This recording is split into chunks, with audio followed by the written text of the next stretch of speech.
आज का बाजार काफी बढ़िया था और काफी ज्यादा खुशी हुई सुबह उठते ही। अगर हम ब्रेंट क्रूड भी देखें तो काफी तेजी से बढ़ा था, अब ठंडा होता हुआ हमें दिखा है। ईरान ने वार्न कर दिया है यूरोप को, क्या बोला है ये सुनेंगे। और इसी के साथ साथ लॉन्ग टर्म के लिए क्यों इस समय पे इन्वेस्ट करना अच्छा रहेगा, क्यों ये टाइम हमें ये दिखाता है कि लॉन्ग टर्म की ट्रेजेक्टरी के लिए ये एक स्टार्टिंग पॉइंट हो सकता है। मेरा नाम है अभिषेक उपाध्याय, आप देख रहे हो कॉफी थिंकर्स। शुरू करते हैं वीडियो। सबसे पहले बात करते हैं आज के बाजार की। बाजार के अंदर हरियाली हरियाली मतलब सुबह सुबह जब आंख खुली बाजार को देखा तब ऐसा लगा कि चलो कुछ तो अच्छा हुआ है। बाजार जब थोड़ा चलता है, पोर्टफोलियो भी उसी के साथ चलता है, तो ये भी समझ आता है इससे कि हमारे पोर्टफोलियो के अंदर जो स्टॉक्स है कम से कम वो अच्छे स्टॉक्स हमने ले रखे हैं। एक चीज मैं आपको बता दूं, ये गोल्डन रूल है जो मैंने अपनी इन्वेस्टिंग लास्ट 10 साल की इन्वेस्टिंग से सीखा है। अगर आपका बाजार ब्रॉड बाजार चल रहा है और अगर आपका जो स्टॉक है लगातार नहीं चल रहा, मतलब क्या है कि अगर रैली आ भी जाती है, मतलब मार्केट में रिकवरी आ जाती है, रैली के चांसेस तो कम है, तो मोस्ट प्रोबेबली वो अगली रैली के अंदर उतना बढ़िया नहीं चलेगा। तो इससे एक आइडिया आपको ये मिल जाएगा कि ठीक है, अगर बाजार 2 दिन 4 दिन 5 दिन चल गया, हाइपोथेटिकली चल गया, और आपका स्टॉक एक दिन भी नहीं चला या 1 या 2 दिन चला, और चला भी तो इतना नहीं चला, बहुत ही थोड़ा चल के रुक गया, तो मतलब ये है कि उस स्टॉक को चेंज करने का टाइम आ चुका है। वो स्टॉक जो है वो कंसोलिडेशन में जा चुका है। तो शॉर्ट टर्म पर्सपेक्टिव से ये चीज ठीक है, लॉन्ग टर्म पर्सपेक्टिव से 4-5 दिन से कोई फर्क नहीं पड़ता। Other than that, Brent crude जिसको लेकर के काफी हो हल्ला हुआ था, बाजार 2% तक गिर गया था। ऐसा लगता है जो हमारा बाजार है वो हर दूसरे दिन गिर जाता है, और 2% गिरना मतलब एक टाइम हुआ करता था 2%, 2.5% गिर जाता था, हल्ला हो जाता था पूरी जगह पे। लेकिन आज क्या है कि कल ट्रंप कुछ बोल दे, फिर से जो बाजार है वो गिर जाता है। परसों ट्रंप कुछ बोल दे, बाजार 1-1.5% तो ऐसे गिर जाता है जैसा कोई एग्जिस्टेंस ही नहीं है बाजार का।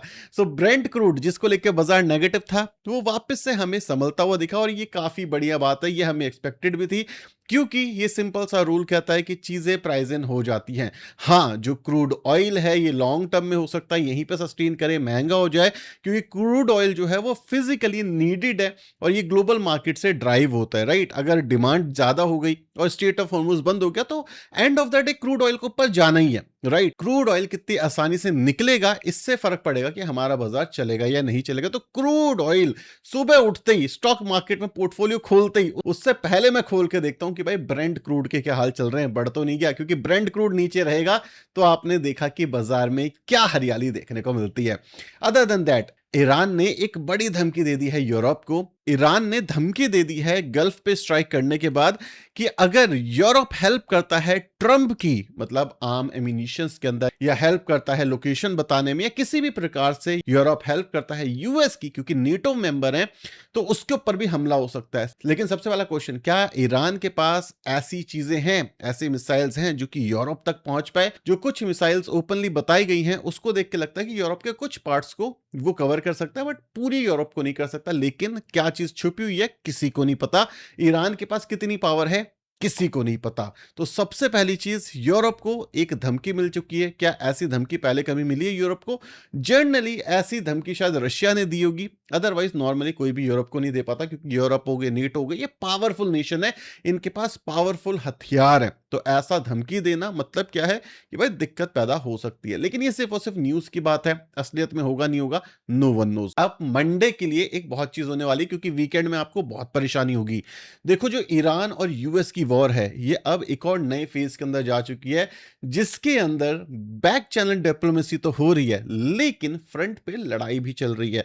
अब ये जो लड़ाई है, मुझे ऐसा लगता है कि जब यूएस की मार्केट आज रात को बंद होगी उसके बाद ये लड़ाई थोड़ी सी एस्केलेट होगी और सबको लगे कि मंडे को कुछ झटका लगने वाला है। लेकिन मंडे आने से पहले कुछ ना कुछ थोड़ा सा सॉल्यूशन निकालने की कोशिश की जाएगी। ऐसा मैं क्यों कह रहा हूं? ट्रंप हर बार वीकेंड को जब यूएस की मार्केट बंद हो जाती है, बंद होने वाली ही होती है, तब बड़ी पोजीशन बिल्ड करता है और कुछ ना कुछ ऐसा कांड करता है जिससे बाजार के अंदर हड़कंप हो, मतलब वीकेंड बर्बाद लगता है। और जो मंडे की मार्केट है वो सॉर्टेड खुलती है। क्यों? क्योंकि मार्केट खुलने से पहले वो इस चीज का सॉल्यूशन निकाल लेता है। तो वीकेंड में बहुत वॉलेटिलिटी रहने वाली है। न्यूज को फॉलो करो, बट सबसे इंपॉर्टेंट है ब्रेंट क्रूड। ब्रेंट क्रूड के ऊपर नजरें गड़ा करके रखो। अगर ब्रेंट क्रूड बढ़ा, इंडियन बाजार को गिरने से कोई नहीं रोक सकता। अगर ब्रेंट क्रूड गिरा तो इंडियन बाजार को ऊपर चढ़ने से कोई नहीं रोक सकता।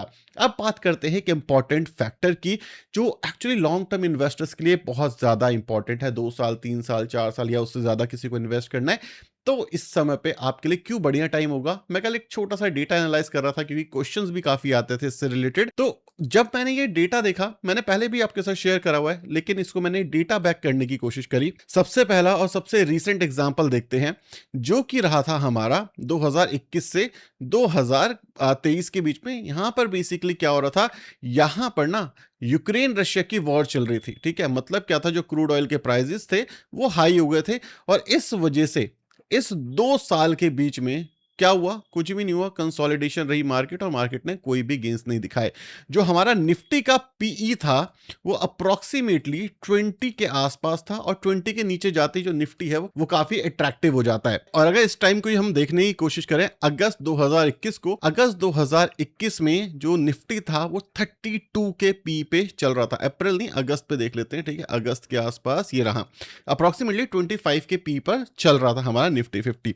उसके बाद क्या होता है, इसके बाद यहां पर देखो जो बाजार है वो गिरना शुरू हो जाता है, कंसोलिडेशन में चला जाता है। टाइम और प्राइस दोनों के दोनों करेक्शन होते हैं, ये दो इंपॉर्टेंट चीजें याद रखना।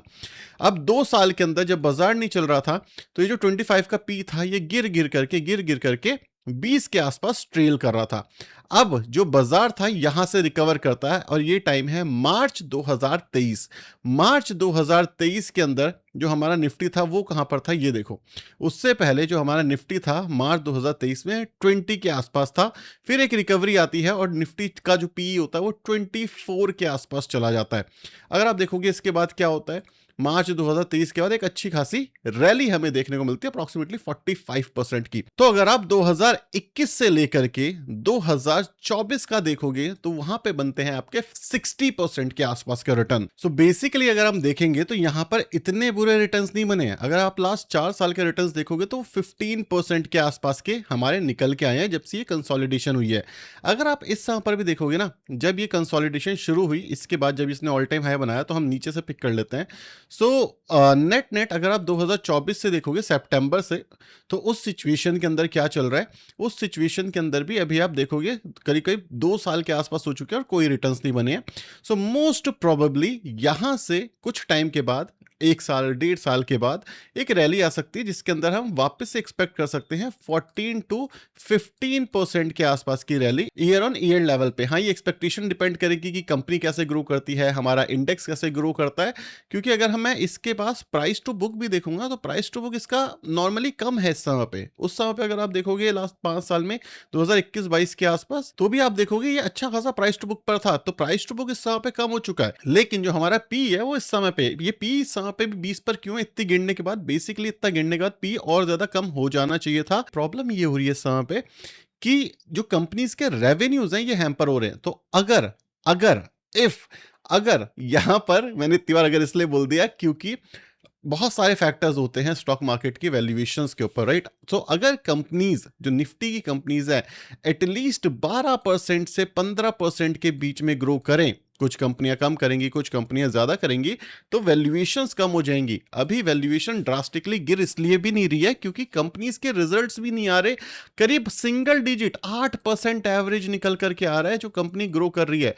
और ये जो पीई होता है ये फ्यूचर वैल्यू को देख करके दिया जाता है कि भाई कंपनी इतना ग्रो कर सकती है, तो इसलिए 20 का पी है।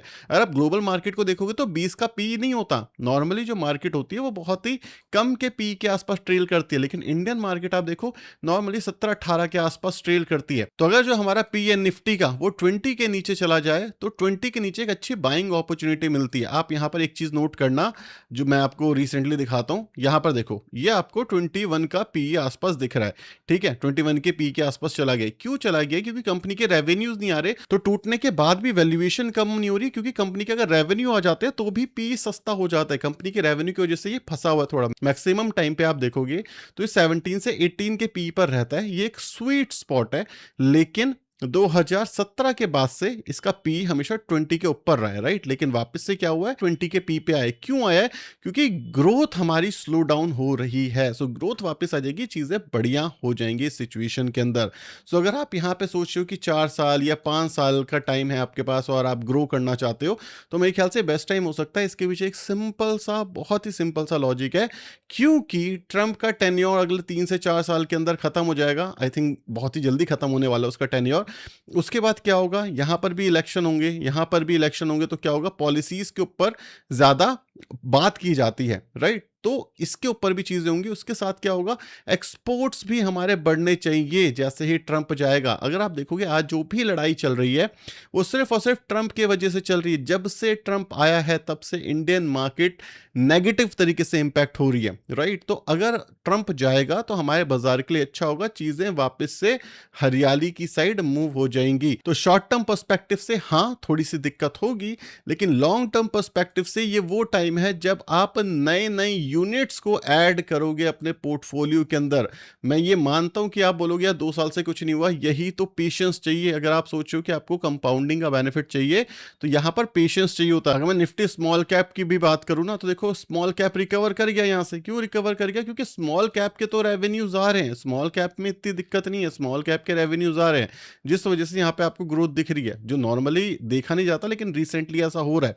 अगर आप देखोगे तो यहां पर भी आप हिस्टोरिकली उठा करके देखो, 3 से 4 साल, 3 से 4 साल का टाइम रहता है जब ये कंसोलिडेट करता है। उसके बाद रिकवरी होने में, फुल पोटेंशियल दिखाने में इसको एटलीस्ट लग जाते हैं 5 से 6 साल, जहां पे आप एवरेज 18% के रिटर्न से 20% के रिटर्न एक्सपेक्ट करते हो। स्मॉल कैप की बात कर रहा हूं, ये हिस्टोरिकली हमने देखा हुआ है। फ्यूचर में होगा नहीं होगा, अगेन सेम चीज है। इंडस्ट्री कैसे काम करती है इसी पे मैटर करने वाला है। एक और बढ़िया चीज बताता हूं, काफी सारी कंपनियां जो बड़ी कंपनीज थी वो छोटी हो गई हैं, जैसे डिक्सन। ठीक है, डिक्सन टेक का आपने नाम सुना होगा। जो डिक्सन है भाई साहब, वो लार्ज कैप से मिड कैप कैटेगरी में शिफ्ट हो गई, इतना टूट गई, 50% क्रैश हो चुका है। केपीआईटी, ठीक है, केपीआईटी बहुत बढ़िया कंपनी है, कंपनी के लेवल पर कोई इशू नहीं है, लेकिन लार्ज कैप से स्मॉल कैप में शिफ्ट हो चुकी है। वो 15,000 करोड़ के आसपास का मार्केट कैप बचा है, जो कि करीब करीब एक टाइम पे 90,000 करोड़ के आसपास होता था। मतलब 70% फॉल हो चुका है। तो अगर आप ये सोचो कि सिर्फ स्मॉल कैप, मिड कैप या लार्ज कैप में कुछ कर लूंगा मैं हो जाएगा, नहीं, ओवरऑल मार्केट को कैप्चर करो, मल्टी कैप के through, small cap, mid cap, large cap के पोर्टफोलियो के थ्रू।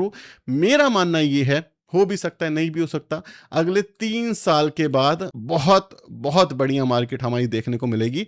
लेकिन हाँ, 3 साल से कम का टाइम है आपके लिए तो फिर दिक्कत है। 3 साल की भी बात क्यों कर रहा हूं, क्योंकि देखो 2 साल ऑलरेडी हो चुका है। हमने हिस्टोरिकली 5 साल के आसपास देखा है कि भाई 5 साल अच्छा रहता है स्टॉक मार्केट के अंदर, एवरेज रिटर्न्स मिलते हैं। और 5 साल अगर हम बिता लेते हैं बाजार में, अच्छी यूनिट्स ऐड कर लेते हैं, जब मार्केट डाउन होती है, चाहे आप लमसम कर रहे हो, चाहे आप स्टेप डाउन एसआईपी कर रहे हो, स्टेप अप एसआईपी कर रहे हो, तो 5 साल में हमें एवरेज आउट अच्छे रिटर्न्स मिलते हैं। हिस्टोरिकली ये चीज देखी हुई है। फ्यूचर ऑब्वियसली इसको कोई गारंटी नहीं कर सकता, स्टॉक मार्केट के अंदर कभी भी किसी चीज की गारंटी नहीं होती, बहुत सारे फैक्टर्स पे डिपेंड करता है। अगर हमारी जो करेंसी है वो नहीं गिरती, हमारी करेंसी ज़्यादा वीक नहीं होती, हमारे एक्सपोर्ट्स बढ़ जाते हैं, हमें डॉलर्स मिलते हैं, डॉलर कमाने में दिक्कत नहीं होती, अगर ये कुछ मेन पैरामीटर्स हमारे लिए सही हो जाते हैं, देन वी आर गुड। ऐसी कोई बुरे हाल भी नहीं है। ठीक है, एआई रैली चलेगी, कोई बात नहीं, डेटा सेंटर रैली आएगी हमारी। एआई को हमेशा सपोर्ट करने के लिए डेटा सेंटर चाहिए, ठीक है, कॉमन सेंस है, कोई बड़ी बात नहीं, कोई हार्ड एंड फास्ट रूल नहीं है।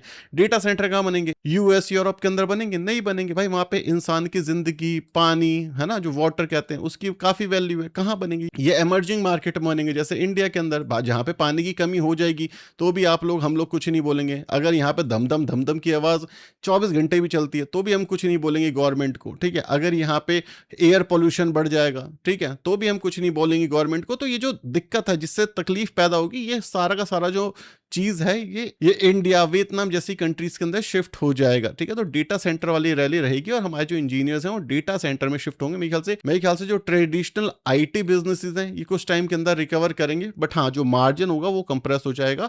सो ये चीजें यहां पर होते हुए दिखेंगी। आईटी भी डेड नहीं होगा, लेकिन हाँ मुझे लगता है जो मिड कैप आईटीज होंगे वो जल्दी से अपने बिजनेस को पिवट करेंगे और ग्रो करते हुए दिखेंगे। तो मेरे हिसाब से एक अच्छी अपॉर्चुनिटी है और इसका फायदा उठाना चाहिए एज अ इन्वेस्टर। डर के भागने का टाइम तो नहीं है। तो आई होप आपको ये समझ आ गया होगा कि वीकेंड के अंदर कुछ भी होता है कोई फर्क नहीं पड़ता, मंडे तक चीजें सही हो जाती है। हमने लास्ट 1-1.5 साल में ये चीज सीख ली है।